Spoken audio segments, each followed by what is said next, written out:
February 20th, 1944. 24,000 feet above the outskirts of Leipzig, Germany. The sky is the color of cold steel. You hear the engines before you see them. 4 Wright cyclones on each aircraft, droning in uneven harmony, shaking aluminum frames that were never meant to feel this thin, this fragile. The bomber stream stretches to the horizon, dozens of B-17 flying fortresses holding tight formation, their silver skins catching weak winter sunlight. Inside one of them, B-17G Lucky Lady 2, the temperature is 40 degrees below freezing. Staff Sergeant William Billy Haynes, waist gunner, flexes numb fingers inside heated gloves that barely work. Frost creeps along the oxygen hose at his mask. Every breath tastes metallic. Below him, Europe slides past in slow, indifferent silence. Then the silence breaks. A black bloom erupts off the left wingtip. Flak! The first burst rocks the bomber like a hammer strike. The second comes closer. Shrapnel rattles against the fuselage. Clang, clang, clang, like handfuls of gravel hurled by something angry and unseen. "Flak at 3 o'clock, someone shouts over the intercom. The formation holds. It always does. Breaking formation is death. Billy leans into his twin .50 calibers, scanning the pale blue above and the gray void below. He's done this before. Deep penetrations into Germany. Missions where flak is worse than fighters. Fighters you can shoot. Flak just waits for you. The bombardier calls out target corrections. The navigator checks drift. The pilot, Captain Robert Ellis, keeps Lucky Lady 2 locked in place, sweating inside electrically heated boots. Then the warning everyone fears cuts through the intercom. "Bandits! High 6! Multiple!" Billy's stomach tightens. Out of the sun they come. Messerschmitt BF-109s, dark crosses flashing as they roll inverted and dive. Experienced pilots, you can tell by the way they choose their angles. Not reckless, not rushed, calculated. The Luftwaffe knows the bomber routes now. They know the altitudes. They know exactly how long the escorts will be gone. "Fighters incoming! Hold formation! Gunners stand by!" The sky erupts into motion. Tracers streak past the windows, red, green, white, arcing like burning needles. Billy tracks a diving 109 and squeezes the trigger. The twin Brownings roar, vibrating through his chest, brass casings spinning away into the void. The fighter flashes past, too fast to confirm a hit. Another B-17 takes fire. Its engine blooms into flame. A parachute opens, then another doesn't. There's no time to look. A Messerschmitt lines up directly behind Lucky Lady 2, closing fast. Billy sees the pilot's helmet through the canopy, close enough to make out the nose art on the fighter's cowling. 6 o'clock! He's lining us up! The tail gunner opens fire, streams of tracer reaching backward. The German doesn't break. He keeps coming. Too close, way too close. At the last second, the fighter jerks upward, either hit or misjudging speed, and slams into the rear of the bomber. The impact is violent, unnatural. Metal screams. The tail section of Lucky Lady 2 shears away like it's made of tin. There's no explosion, no fireball, just sudden absence. The bomber lurches forward, nose pitching down. Wind howls through open space where the rear fuselage used to be. The intercom goes dead in a burst of static.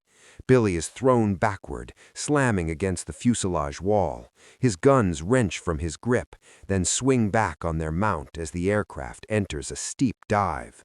The tail, the entire tail is gone. With it, the tail gunner. The control cables snap. The bomber is no longer flying, it is falling.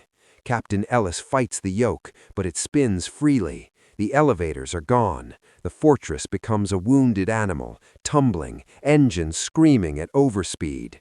"Bail out! Bail out!" someone screams, but it's unclear who is still alive. The centrifugal force pins Billy against the open waist window. Air tears at his mask. His oxygen line rips free. At 24,000 feet, hypoxia sets in fast. He fumbles for his parachute. His fingers barely respond. Then the aircraft bucks violently, one final convulsion, and Billy is thrown clear. There is no sensation of falling at first, just wind, endless, deafening wind. The B-17 spins away above him, broken in half, pieces shedding like sparks from a dying fire. One engine tears loose and tumbles past, spinning silently. Billy is upside down, then sideways, then stable, belly toward the earth. Training kicks in through the haze. He's still gripping one thing, his gun.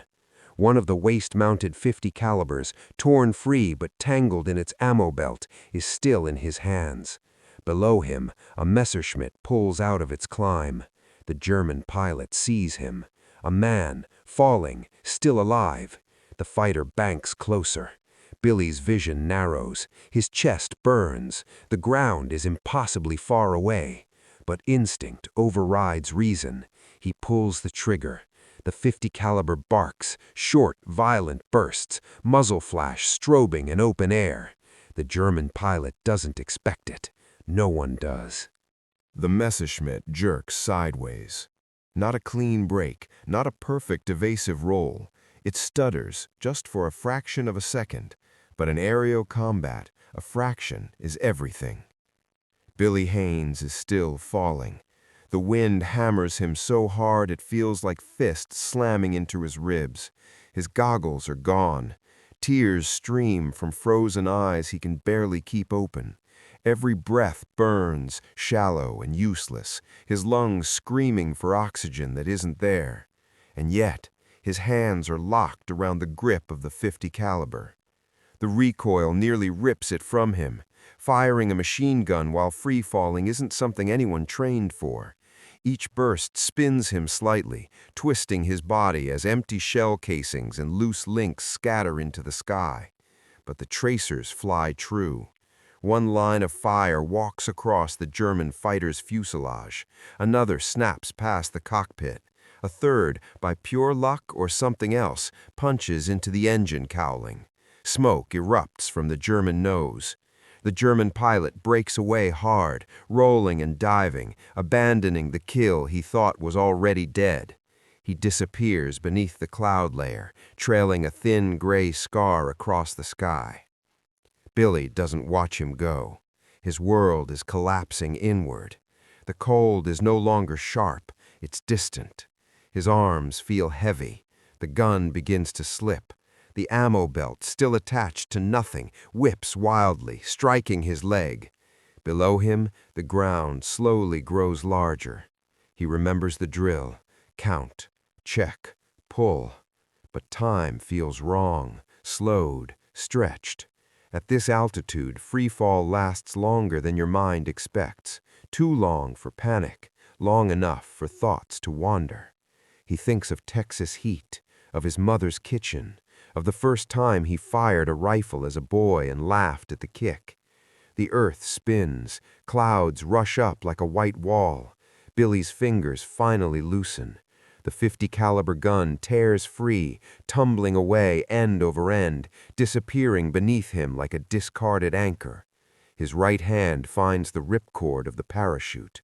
For a terrifying moment, nothing happens. Then, the chute blossoms. The snap nearly wrenches his shoulders from their sockets. His body jerks upright, legs flailing as the canopy strains against rushing air. Pain explodes through his back and hips, but it's pain that means alive. The world goes quiet. Only the flap of canvas and the distant thunder of engines remain. Above him, high in the thinning sky, the bomber formation presses on, smaller now, broken but unyielding. Tiny silver dots marching deeper into enemy territory. Billy hangs beneath his parachute, drifting slowly, helplessly. Below, German farmland waits, and somewhere, down there, Luftwaffe pilots are already searching the sky. As he descends through the cloud layer, flak bursts fade into memory. The cold loosens its grip just enough for exhaustion to crash in. He doesn't know it yet, but what he just did, firing a machine gun while falling from a shattered B-17, will travel faster than any official report. By nightfall, German pilots will be talking. By morning, American crews will whisper it like a myth. A man cut out of the sky who kept fighting anyway. Billy Haynes hits the ground hard, but not fatally. He comes down in a snow-dusted field bordered by bare winter trees, the parachute collapsing around him like a shroud. The impact knocks the breath from his lungs and leaves him staring at a flat gray sky, chest heaving, hands shaking uncontrollably. For a few seconds, there is only silence. Then he hears voices, German, sharp, urgent. Boots crunch through frozen soil. Billy's training returns in fragments. Hide the chute, get clear, move. He struggles to his feet, legs weak, pain flaring through his spine and ribs. He manages 3 steps before a rifle bolt snaps closed behind him. Hände hoch! He raises his hands. There is no escape left. The soldiers stare at him like they're not quite sure what they're seeing. One points at his torn flight jacket, another at the frost-bitten burns on his gloves where the machine gun barrel scorched through insulation. An officer steps closer, young, Luftwaffe blue-gray beneath a heavy coat. "You fell from the bomber?" the officer asks in halting English. Billy nods once. The officer's eyes narrow. "Alone?" Another nod. A moment passes. Then the officer says something quietly to the men behind him. Their expressions shift, not to anger, not even triumph, but something closer to disbelief. Hours later, Billy sits in the back of a truck, wrapped in a blanket that smells of damp wool and smoke. His hands won't stop trembling. Shock sets in as the adrenaline drains away. At an airfield outside Leipzig, Luftwaffe pilots gather. They've heard the rumor already. A mechanic swears a fighter came back smoking, the pilot white-faced, shouting that an American had fired at him while falling. The pilot himself, Lieutenant Karl Weiss, 7.JG3, stands apart from the others, staring at the ground. His aircraft is holed and blackened near the engine block. It will not fly again without days of repair. When Weiss finally speaks, his voice is low. "He had no airplane, no control. He was already dead." The room goes quiet. "And still he fired." No one laughs. Back at the prisoner holding facility, Billy is given water, then soup. His ribs are cracked, his back is bruised, his fingers are numb with frostbite that will haunt him for the rest of his life. But he is alive. 2 days later, after interrogation, a German intelligence officer brings him a cigarette and something stranger, a look of reluctant respect. "You are, how you say, very stubborn," the officer says. Billy manages a weak smile. "Just doing my job." The story moves through the POW system like contraband, from guards to pilots, from pilots to mechanics, from mechanics to intelligence officers who've seen too much war to be impressed by much of anything. An American gunner who fell from a bomber and kept fighting. Months later, in a POW camp, Billy hears it told back to him. Wrong details, bigger distances, impossible accuracy. In some versions, he downs the fighter. In others, he fires until he hits the ground. He never corrects them, because the truth is already unbelievable enough. Far away, across the channel, the U.S. Army Air Forces quietly add another loss to the mission report. Lucky Lady 2, destroyed. Crew, mostly missing, presumed killed. No mention is made of a gun fired in free fall. But among bomber crews, the story grows teeth. Gunners swear they've heard German pilots break off attacks early. Others claim flak gunners hesitate, scanning the sky as if expecting retaliation from men who should already be dead. Superstition spreads faster than strategy. And in the cold, thin air over Germany, fear doesn't need facts, only stories. Winter turns to spring. The bomber streams keep coming. By March of 1944, the Luftwaffe is bleeding. Pilots, fuel, airframes, all vanishing faster than they can be replaced. Yet something subtle changes in the air war, something no official report can quite explain. German fighter attacks grow sharper and shorter. They dive in, fire, and break away sooner than before. Less lingering behind bomber tails, less confidence in the dead zones. Some pilots swear they've seen muzzle flashes where no aircraft should be. At first, commanders dismiss it as nerves. Then the whispers reach the briefing rooms. A Staffel commander slams his fist on the table. "They are not shooting from the ground," he snaps. "This is nonsense." But no one laughs, because they all know the story. Somewhere in Saxony, an American gunner fell from 24,000 feet and still pulled the trigger. Fear doesn't care how unlikely something is. Fear only asks if it might be true. In the POW camp, Billy Haynes marks time by shadows and meals. He writes letters he doesn't know will ever be sent. His hands recover slowly. 2 fingers never fully regain feeling. One afternoon, a guard calls his name. Billy is escorted to a small office. Inside waits a Luftwaffe major, older, careful, eyes tired in a way Billy recognizes from his own officers. The major studies him for a long moment. "Do you know that some of our pilots believe American gunners are, how do you say, unkillable?" Billy raises an eyebrow. "Guess they haven't met enough of us." The major exhales something that might be a laugh.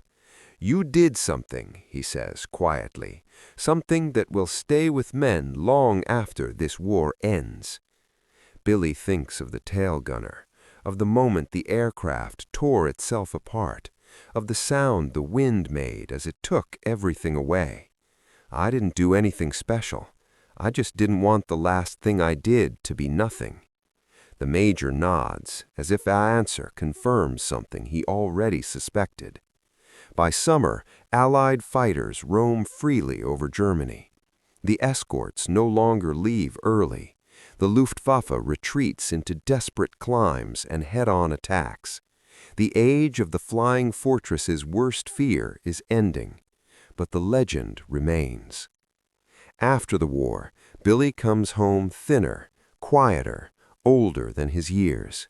He never tells the story unless asked. When he does, he skips the parts people want most. He doesn't talk about falling. He talks about the silence afterward. Years later, at a reunion, a former B-17 pilot claps him on the shoulder and says, "You're the guy, the one they were afraid of." Billy shakes his head. "They weren't afraid of me. They were afraid of the idea that even when you think you've won, the fight isn't over." He looks up at the sky, blue, peaceful, impossibly empty, a place where metal once screamed and men refused to stop. Years after the war, Carl Weiss still dreams of the sky. In the dream, the Messerschmitt is intact. The engine hums smoothly. The gauges are steady. Below him, clouds roll like an endless ocean. It is the kind of flight pilots live for, the calm before action. Then he looks back. There is always a man falling behind his aircraft. Weiss wakes drenched in sweat, heart hammering, the echo of gunfire still ringing in his ears. In 1944, Weiss was young, decorated, confident. He had survived the brutal attrition of the Reich's air defense when many better pilots had not. He knew the bomber-killing geometry by instinct: approach from high six, hold fire, close fast, brake late. That day over Leipzig, everything had gone perfectly, until it didn't. After the collision, Weiss pulled up hard, barely avoiding the debris field. He remembered the bomber breaking apart, the shock wave rattling his canopy. He had already chalked it up as another victory, when something moved in his peripheral vision. A shape, too large for debris, too deliberate. A man. Weiss instinctively eased closer, curiosity overpowering caution for just a heartbeat. That was when the tracers came up toward him, up, against gravity, against reason. The sound was wrong, not the distant chatter of defensive fire, but something raw and close, like being shot at from the sky itself. He broke away, not because his aircraft was crippled, but because something inside him was. After the war, Weiss told the story once to an Allied intelligence officer during debriefing. The officer stared at him, expression unreadable, then quietly changed the subject. No report was filed. Some stories didn't fit doctrine, others didn't fit sanity. Weiss went on to fly civilian aircraft. He never enjoyed it the way he once loved combat flying. The sky felt crowded now, as if it remembered things. When asked years later about the most dangerous moment of his career, he didn't mention Mustangs or flak corridors or fuel starvation over the Alps. He said only this: "There was a moment when I realized the enemy was no longer in an airplane, and that terrified me." The war, historians would later write, was won by industry, numbers, and strategy. Pilots knew better. Wars are also won and lost in moments where one human refuses to behave the way the other expects. Every great air war produces statistics: sorties flown, bomb tonnage dropped, aircraft lost. But airmen don't remember numbers. They remember moments. The moment flak walks toward your cockpit. The moment a fighter flashes past, so close you smell exhaust. The moment you realize survival is no longer guaranteed. And sometimes the moment when someone does the impossible. The story of the falling gunner spreads because it answers a deeper truth about aerial combat in World War II. That war pushed men into environments their bodies were never meant to survive. -60-degree air, hypoxia, structural limits measured in fractions of seconds. In that world, machines mattered, but will mattered more. Billy Haynes didn't change the outcome of the war. He didn't shoot down an ace. His name never made official headlines. Yet his moment did something quieter and perhaps more powerful. It reminded everyone involved that air combat was not just geometry and horsepower. It was nerve, resolve, the refusal to accept that the fight ended just because physics said it should. Bomber crews carried that idea with them on the long climbs into enemy airspace. Fighter pilots carried it in the split-second hesitation before committing to a pass. And historians carry it still. Because when you strip away the myth and exaggeration, what remains is even more unsettling. A man, already falling to his death, chose action over surrender. That choice echoes, not because it was effective, but because it was human. High above Europe, at 24,000 feet, an aircraft was cut in half. and gravity claimed its due. But for a few seconds, just long enough to matter, the war was reminded that even when machines fail, the fight doesn't always end.